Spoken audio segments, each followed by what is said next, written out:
এক গ্রামে বাস করত একজন অভিশপ্ত ভিখারি। একটা সময় এই ভিখারির স্বামী, সংসার সবকিছুই ছিল। গ্রামের এক সাধু বাবার অভিশাপে ভিখারির সব শেষ হয়ে যায়। তারপর থেকে জীবনের তাগিদে বুড়ি ভিক্ষা করতে থাকে। বুড়িমা যে, অনেকদিন পর তোমাকে দেখলাম। আজকাল কি ভিক্ষা করা ছেড়ে দিয়েছো নাকি? আগে তো প্রায়ই আসতে। অনেক দিন ভিক্ষা করা হয়নি, ঘরে চাল ডাল ছিল, তাই আর কি বাড়ি বাড়ি গিয়ে ভিক্ষা করিনি। আজকেও ভিক্ষা করতে আসিনি। ও মা, এতদিন পরে এলে, কিছু নিয়ে যাও। না রে, আমি আজ এসেছি একটা খবর দিতে।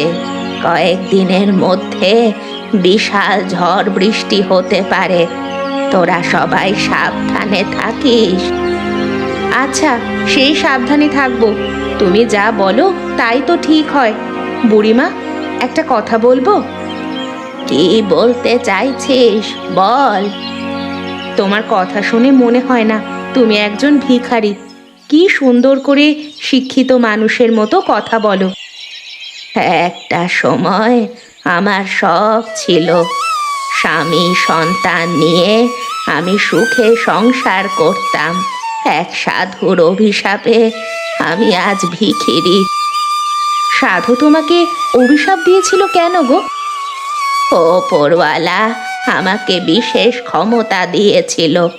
সেই ক্ষমতার জন্য আমি মানুষের ভবিষ্যৎ বলে দিতে পারতাম। আমার বিশেষ ক্ষমতা আছে এটা এক সাধু জেনে যায়। তারপর সেই সাধু কালো জাদু খাটিয়ে আমার স্বামী সন্তানকে মেরে ফেলে এবং আমার ক্ষমতাও নষ্ট করে দেয়। তারপর থেকে আমি ভিক্ষে করে খাই। সাধু অনেক খারাপ, তোমার সাথে খুবই অন্যায় হয়েছে বুড়িমা। সাধু নিজেকে সবচেয়ে ক্ষমতাশালী মনে করে, তাই অন্যের ক্ষমতা নষ্ট করে দেয়। তোমার কথা শুনে আমার অনেক খারাপ লাগছে গো। তোমার সাথে যে সাধু এমন করেছে তার শাস্তি একদিন নিশ্চয়ই হবে। তার শাস্তি আমি নিজ হাতে দিতে চাই। ওপরওয়ালা যেন আমাকে ততদিন বাঁচিয়ে রাখে।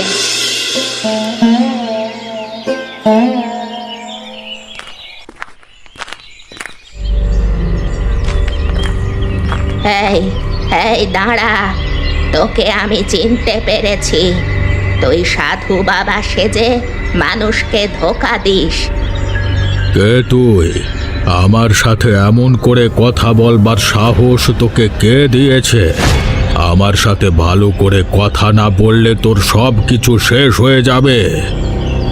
আমার আর শেষ হওয়ার কিচ্ছু নেই। আমার তো সব শেষ হয়ে গেছে। তুই ভুলে গেছিস আমার সাথে কি করেছিলি?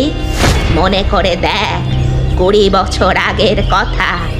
আমার ছেলে, আমার স্বামী, সবাইকে শেষ করে আমাকে পথের ভিখিরি করেছিস। আমি তোকে ছাড়বো না, তোকে আমি শেষ করে দিব। ও, তুই তুই এখনো বেঁচে আছিস? আমি তো মনে করেছিলাম তুই মারা গেছিস। ওপরওয়ালা তোকে শেষ করার জন্যই আমাকে বাঁচিয়ে রেখেছেন।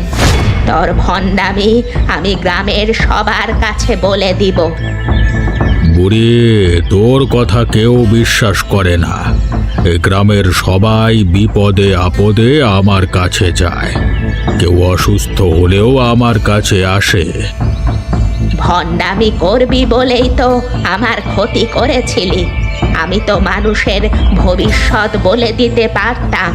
তুই নিজে বাঁচার জন্য আমার ক্ষমতা নষ্ট করে দিয়েছিস। কিন্তু মনে রাখ, আর বেশি দিন তুই ভণ্ডামি করতে পারবি না। বুড়ি, তুই আবার সামনে থেকে এখন যা, নইলে তোর অবস্থাও তোর ছেলে আর স্বামীর মতো করব। আমার কিচ্ছু হবে না। স্বামী সন্তান ছাড়া 20 বছর বেঁচে আছি, আরো কিছুদিন বেঁচে থাকবো। এবার কালো জাদু করে তোর সমস্ত শরীর পুড়িয়ে দেব। আমার তুই কিচ্ছু করতে পারবি না। আমার ক্ষমতা নষ্ট করে দিয়েছিস ঠিক আছে, কিন্তু আমাকে তুই মারতে পারবি না। আমাকে নিবে একমাত্র ওপরওয়ালা। সে দেখা যাবে, তুই আমার সামনে থেকে সরে যা, আমি যাব। যাবি তো? ঠিক আছে যা, কিন্তু আমি তোকে শেষ করব, এটা মাথায় রাখিস।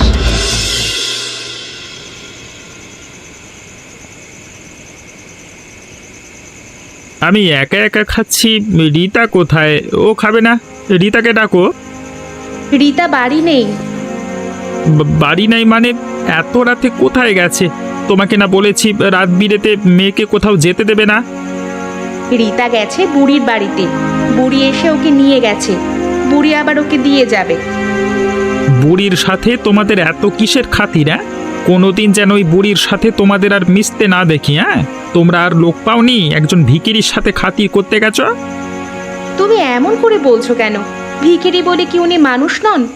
তাছাড়া উনি তো আগে ভিখিরি ছিলেন না, এক সাধুর অভিশাপে এমন হয়ে গেছে। কে বলেছে তোমাকে উনি ভিখারি ছিলেন না? আরে আমি তো ওনাকে জন্ম থেকে ভিক্ষা করতে দেখি। গ্রামের অনেকে বলে বুড়ি আগে ভিক্ষা করতো না, তাছাড়া উনি নিজেও বলেছেন। আমি তোমাদের সাবধান করে দিচ্ছি, বুড়ির সাথে তোমাদের আর যেন না দেখি। বুড়ি বলেছেন কয়েকদিনের মধ্যে ঝড় বৃষ্টি হবে, আমাদের সাবধানে থাকতে বলেছে।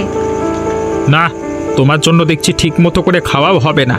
সারা দিন পরিশ্রম করে এসে যদি ভিখিরি বুড়ির কথা শুনতে হয় তাহলে তো আমার বাড়িতে না আসাই উচিত ছিল। ঠিক আছে, আমি বুড়ির কথা আর বলছি না, তবে আমাদের একটু সাবধানে থাকা উচিত। অনেক সময় বুড়ি যা বলে তা সত্যি হয়। এবার আমাকে উঠতে হবে, তোমার ফাও কথা শোনবার মতো মানসিকতা আমার নেই।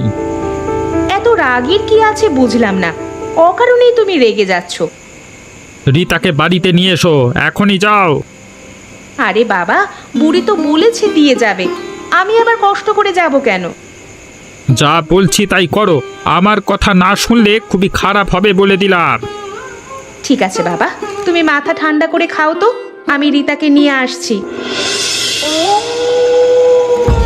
অজয়, 20 বছর পর বুড়ির সাথে আমার দেখা হয়েছে। বুড়ি আমাকে দেখে চিনতেও পারছে। আমার মনে হয় বুড়িকে বাঁচিয়ে রাখা ঠিক হবে না। আমি তো ভেবেছিলাম বুড়ি ভিক্ষে করে খায়, ওকে গুরুত্ব দেওয়ার কোনো দরকার নেই, কিন্তু বুড়িমা আবার ভবিষ্যৎবাণী করেছে কয়েকদিনের মধ্যে নাকি ঝড় বৃষ্টি হবে। না না, আমার কেমন লাগছে। ওর কথা যদি সত্যি হয় তাহলে বুঝতে হবে ওর ক্ষমতা আবার ফিরে আসছে। তোর কপালেও দুঃখ আছে অজয়, এখন থেকে সাবধান হয়ে যা। আমি যে আপনার সাথে কাজ করি, আমার বউ মেয়ে কিছু জানে না। ওরা যদি জানে আমি খারাপ কাজ করি তাহলে আমাকে বাড়ি থেকে তাড়িয়ে দেবে। একবার যদি আমাদের মুখোশ ফাঁস হয়ে যায় তাহলে কিন্তু সোজা জেলে যেতে হবে। 20 বছর আগে আমি বুড়ির ক্ষমতা শেষ করে দিয়েছিলাম নিজে বাঁচার জন্য।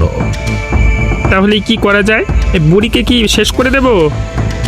কিছু তো করতে হবে, নইলে আমরা বিপদে পড়ে যাব। বুড়ির ক্ষমতা নষ্ট করে দেওয়ার পর থেকে কোনোদিন আমার সাথে ওর দেখা হয়নি। হঠাৎ করে সেদিন দেখা হওয়ার পর থেকে আমার মনের মধ্যে কেমন যেন খচখচ করছে। কি করা যায় বলুন তো? আপনি যা বলবেন আমি তাই করব বাবা। ওদের বাড়ি নাকি ও খুব যায়। একদিন সুযোগ বুঝে খাবারের সাথে বিষ মিশিয়ে মারতে হবে। আর এ কাজটা তো কি করতে হবে? আমার স্ত্রী আর মেয়ের সাথে বুড়ির খুব খাতির, বুড়ির কোনো ক্ষতি করলে ওরা আমার উপর রেগে যাবে। ওরা জানবে কেন? ওরা যাতে জানতে না পারে সেইভাবে তোর কাজটা করতে হবে। ঠিক আছে বাবা। ছোট ছোট বোতলে জল ভরে রাখ, একটু পরেই তো লোকজন আসা শুরু করে দেবে। প্রতি বোতল জল 100 টাকা করে নিতে হবে। লোকজনের সামনে আবার আমি কথা বলি না, তুই তাড়াতাড়ি ছদ্মবেশ নিয়ে নে। আমাকে কেউ চিনতে পারবে না, ছদ্মবেশ নিয়েই তো আপনার সাথে এতদিন কাজ করছি। ও মা, আমার খুব ভয় করছে। জন্মের পর থেকে কোনো দিন এত ঝড় বৃষ্টি হতে দেখিনি। মনে হচ্ছে ঘর উড়ে যাবে। তোর বাবাও বাড়িতে এলো না, কোথায় যে আছে কে জানে।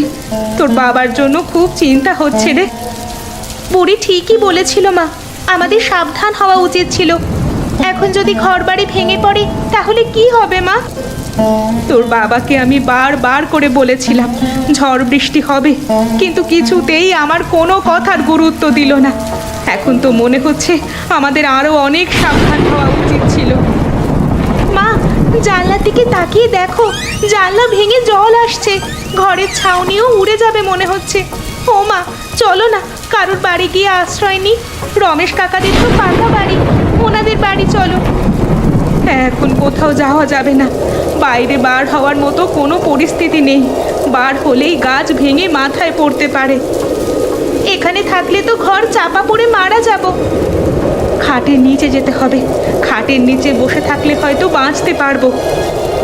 আমরা না হয় খাটের নিচে গিয়ে এই যাত্রায় রক্ষা পেতে পারি, কিন্তু বাবার কি হবে মা? ঝড় বৃষ্টি কমে গেলে হ্যারিকে নিয়ে তোর বাবাকে খুঁজতে যাব। ঝড়ের যা বেগ, আজকে রাতে বেগ কমবে বলে তো মনে হচ্ছে না। বুড়ির কথায় গুরুত্ব দিলে আমাদের এই পরিণতি আজ হতো না। আমি তো ওনার কথা বিশ্বাস করেছিলাম। আমি একা বিশ্বাস করলে তো আর হবে না। সবাই যদি বিশ্বাস করতো তাহলে আগে থেকে আশ্রয় কেন্দ্র গিয়ে ওঠা যেত। ঝড় আরো জোরে হচ্ছে মা, বাইরে গাছ ভাঙার শব্দ শোনা যাচ্ছে। রীতা মা, এখানে বসে থাকলে বিপদ হবে, চল আমরা খাটের নিচে যাই। হ্যাঁ মা, চলো।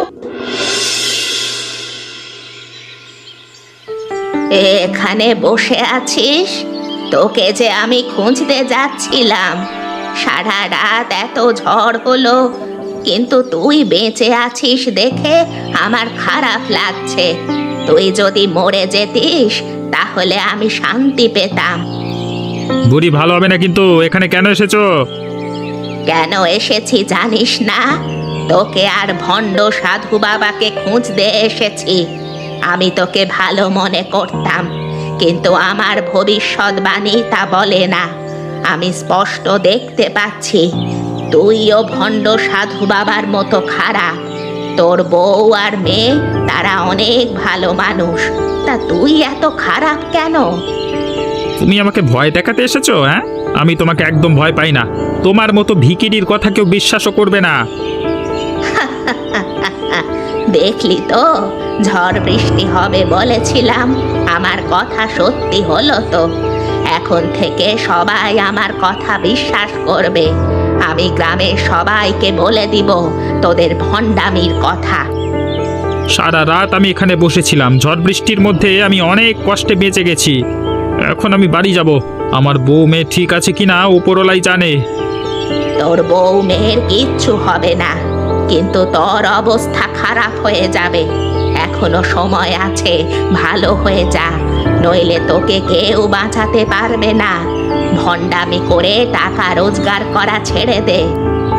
তোমাকে দেখছি বাঁচিয়ে রাখা যাবে না। তুমি বেঁচে থাকলে আমার ক্ষতি হবে। আমার ক্ষতি করার আগে তোর সর্বনাশ হবে। সাধু বাবা নিজেই তোর সর্বনাশ করে দিবে। তুমি মিথ্যে বলছো, তোমার কথা আমি বিশ্বাস করি না। আমি যে মিথ্যা বলি না সে তুই ভালো করেই জানিস। এখন বল, ভণ্ড সাধু কোথায় আছে? আমি কিছু জানি না। ঝড়ের কবলে পড়ে সাধু বাবা বেঁচে আছে কিনা কিছু বলতে পারবো না। সাধু বাবা কোথায় আছে আমাকে বলবি না তো? ঠিক আছে, আমি খুঁজে নিব।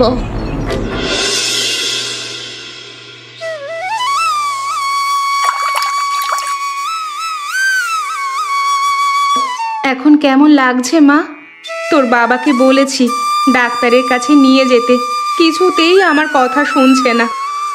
ঠিক হয়ে যাবে মা, সেদিন ঝড় বৃষ্টিতে ভিজে এমন হয়েছে, 2-1 দিন পর এমনিই ঠিক হয়ে যাবে। ঠিক তো হচ্ছে না মা, জ্বরে তোর সমস্ত শরীর পুড়ে যাচ্ছে। মেয়ের যে এত জ্বর, কিন্তু বাবার কোনো গুরুত্ব নেই।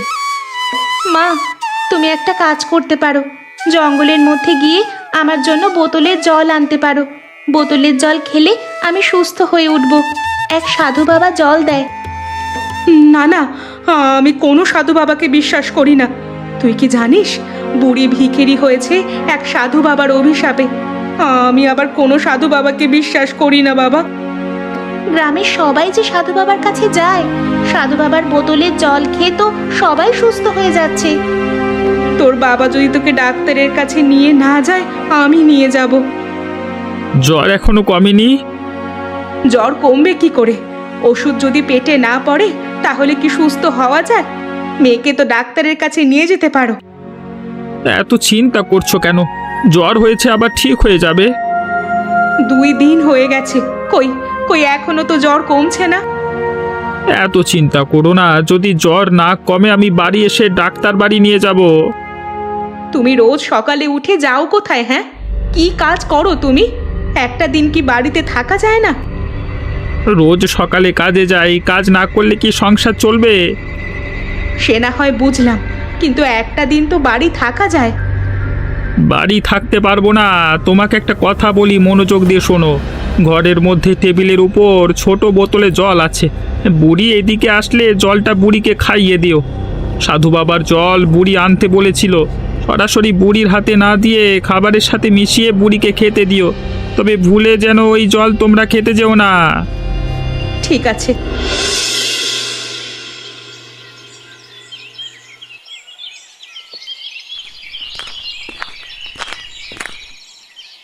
কে বাছা তুই?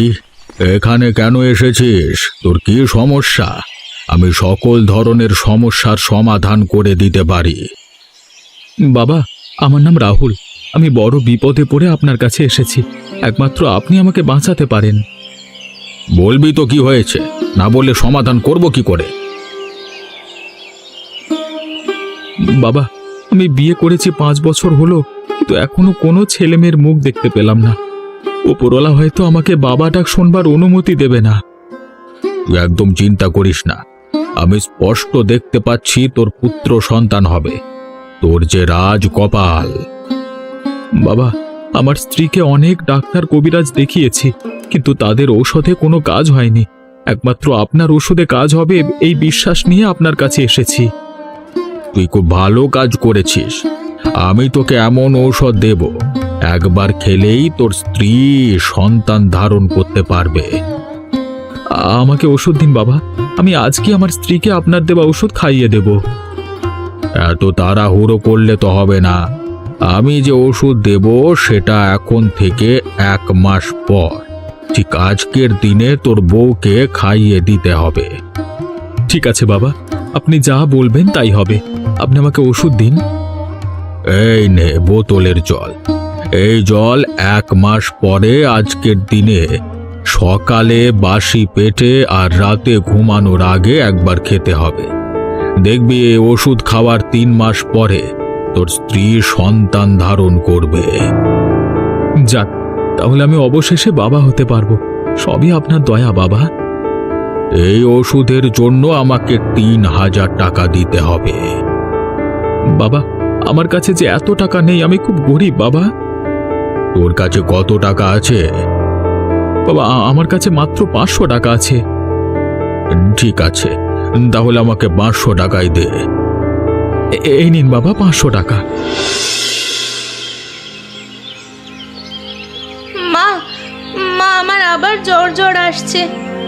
মনে হয় আমার কোনো কঠিন রোগ হয়েছে। মা, এইসব কথা একদম মুখে আনবি না মা, সব ঠিক হয়ে যাবে। 2 দিন তো ভালোই ছিলাম, কিন্তু হঠাৎ আজ আবার জ্বর জ্বর লাগছে। তোর বাবা আসুক, আজকেই তোকে বড় কোনো ডাক্তারের কাছে নিয়ে যাব।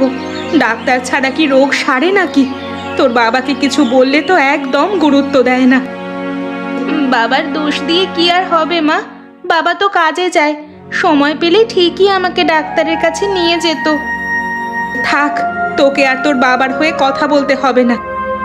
ঠিক আছে, বলছি না। আচ্ছা মা, বুড়ি অনেক দিন আমাদের বাড়িতে আসেনি। বুড়ির কিছু হয়নি তো? কিছু হয়নি মনে হয়। মাঝে মাঝে এমন উধাও হয়ে যায়, আবার যখন আসা শুরু করবে তখন রোজ আসতে থাকবে। বাবা বুড়ির জন্য 1 বোতল জল এনেছিল না, আমি ওই জল খেয়ে নিই। বলা যায় না, বোতলের জল খেয়ে আমার শরীর ভালো হয়ে যেতে পারে। বুড়ির জল তুই কেন খাবি? বুড়ি আসলে তখন আমি বুড়িকে কি দিব? বাবা আবার বুড়ির জন্য বোতলের জল এনে দিবে। এই জল আমি খাবো, খেলে ক্ষতি তো হবে না। কিন্তু আমি তোকে এই জল খেতে দিতে চাইছি না মা। তোর বাবা বারবার বলেছিল আমরা যেন ভুলেও এই জল মুখে না দিই। বাবা এমনই বলেছিল। ও মা, তুমি যাও না, বোতলটা নিয়ে এসো। তুই আরেকবার ভেবে দেখ মা। আমি অনেক ভেবেই সিদ্ধান্ত নিয়েছি, তুমি নিয়ে আসো। আমার কেমন যেন লাগছে রে মা। দেখবি এই জল খাওয়ার পর আমি একদম সুস্থ হয়ে উঠব।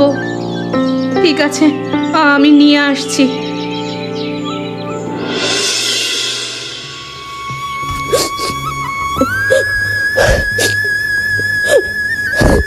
তোমাদের আমি বারবার বলেছিলাম বোতলের জল না খেতে, তারপর তুমি মেয়েকে সেই জল খেতে দিয়েছো। কেন? বোতলের জলে কি ছিল? ওই জল খেয়ে আমার মেয়ে এই পৃথিবী ছেড়ে চলে গেছে। তুমি জলে কি মিশিয়েছিলে? ওই জলে বিষ ছিল, আমি আগেই বুঝতে পেরেছিলাম। এই জন্যই তোদের বাড়ি আসা বন্ধ করে দিয়েছি। এখন মনে হচ্ছে আমার আসা উচিত ছিল। আমি আসলে মেয়েটা তো বেঁচে থাকতো। বুড়িমা গো, তুমি তো আগে থেকে অনেক কিছু বুঝতে পারো, তাহলে আমাদের বাড়ি এসে কেন সতর্ক করলে না? আমি এখন কি নিয়ে বাঁচবো? আমার একমাত্র মেয়েকে হারালাম। এই জন্য দায়ী তোর স্বামী। ভণ্ড সাধু বাবার সাথে লোক ঠকানো কাজ করে টাকা আয় করে। 20 বছর আগে ভণ্ড সাধু বাবার মুখোশ আমি খুলে দিতে চেয়েছিলাম, কিন্তু তার আগেই আমার স্বামী সন্তানকে সাধু বাবা শেষ করে দেয়। তারপর আমাকে অভিশাপ দেয়। এরপর থেকে আমি ভিক্ষা করে খাই। তোমাকে তোমাকে আমি কোনোদিন ক্ষমা করব না। তুমি নিজের মেয়েকে খুন করেছো। ওগো, তুমি আমাকে ক্ষমা করে দাও। আমি আর কোনো দিন ভণ্ড সাধু বাবার সাথে কাজ করব না। আমি ভালো হয়ে যাব।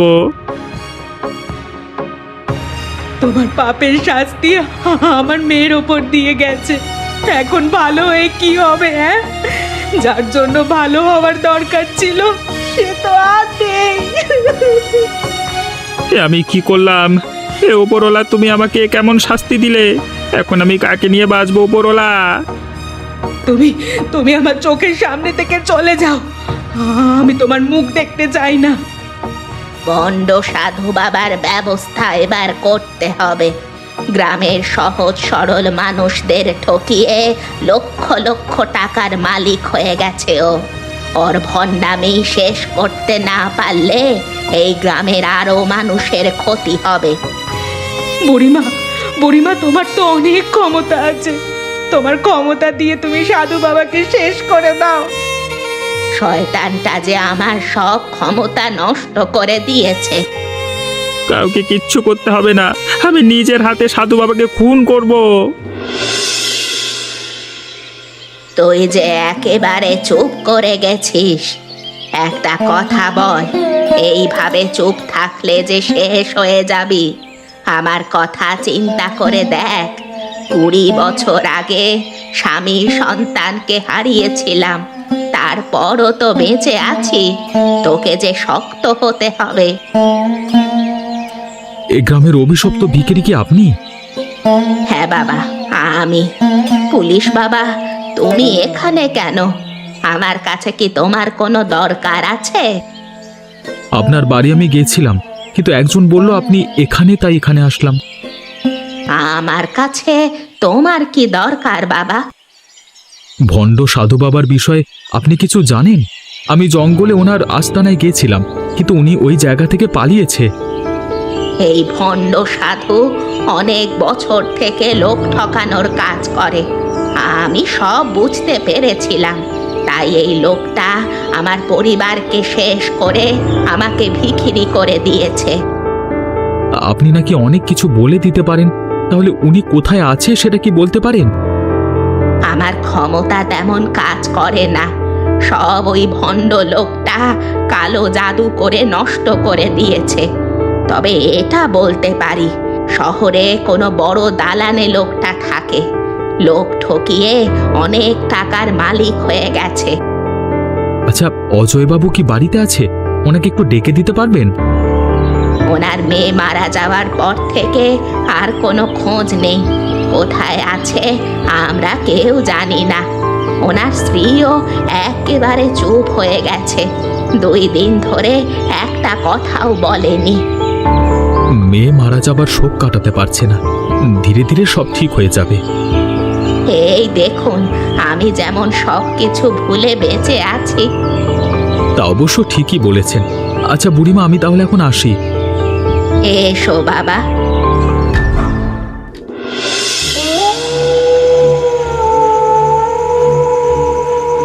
আমাকে বন্দি করে রেখেছেন কেন? আমাকে যেতে দিন। কোথাও যেতে হবে না, তুই এখানেই থাকবি। তোকে ছেড়ে দিলে আমি বিপদে পড়ব, কারণ তুই একমাত্র জানিস আমার সব কুকর্ম। আমি এতদিন মহাপাপ করেছি, আর আমার পাপের শাস্তি পেয়েছে আমার একমাত্র মেয়ে রীতা। একবার আমাকে ছেড়ে দিয়ে দেখুন আমি আপনার কি অবস্থা করি। শয়তান সাধু, আপনাকে আর লোক ঠকানোর কাজ করতে দেব না। আমার কি মাথা খারাপ হয়ে গেছে নাকি যে তোকে ছেড়ে দেব? আরে বুড়ির স্বামী আর ছেলেকে যেমন কালো জাদু করে শেষ করে দিয়েছিলাম, তোকেও কালো জাদু করে শেষ করে দেব। আপনি আর পাপ করবেন না। পাপের শাস্তি অনেক কঠিন, আপনার শাস্তির দিন খুব কাছাকাছি চলে এসেছে। আমাকে কেউ শাস্তি দিতে পারবে না। আমার বউ বাচ্চা সব দেশের বাইরে আছে। আমিও 2-1 দিনের মধ্যে চলে যাব, আর তুই এই জায়গায় পুড়ে মারা যাবি। আমি আর মৃত্যুর ভয় পাই না। একমাত্র মেয়েকে হারিয়েছি, বউও আর কোনো দিন আমার মুখ দেখবে না। তবে মরবার আগে আপনার পতন দেখতে পারলে ভালো লাগতো। 20 বছর আগে বুড়ি আমার ক্ষতি করতে চেয়েছিল। বুড়িকে আমি তিলে তিলে শেষ করে দিয়েছি। যে আমার পেছনে লাগতে যাবে তার অবস্থাও এমন করুণ হবে। আমাকে মারতে চাইলে এখনই মেরে দিন, বাঁচিয়ে রাখবার কোনো দরকার নেই। আমার আবার মানুষকে যন্ত্রণা দিয়ে মারতে ভালো লাগে। সহজে তোকে মারতে চাই না রে। তোকে আজকে একটা সত্যি কথা বলি, আমি আমার নিজের দাদা বৌদিকে যন্ত্রণা দিয়ে শেষ করে দিয়েছি। এই যে বাড়িটা দেখছিস না, এই বাড়িটা আমার দাদার বাড়ি।